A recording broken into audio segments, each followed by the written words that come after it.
യോഹന്നാൻ്റെ സുവിശേഷം 16-ാം അധ്യായം 16-ാം വാക്യം. അല്പം സമയം കഴിഞ്ഞാൽ പിന്നെ നിങ്ങൾ എന്നെ കാണുകയില്ല, വീണ്ടും അല്പം സമയം കഴിഞ്ഞാൽ നിങ്ങൾ എന്നെ കാണും.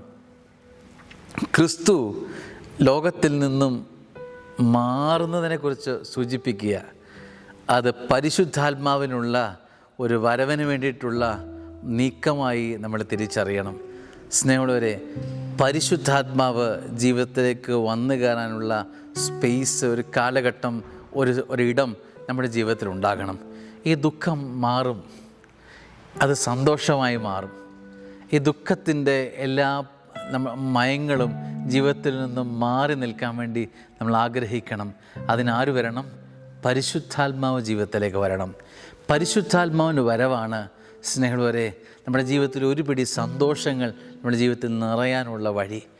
ആത്മാവിൻ്റെ സാന്നിധ്യം, പ്രസൻസ് ജീവിതത്തിൽ ഫീൽ ചെയ്യാൻ നമുക്ക് കഴിയണം.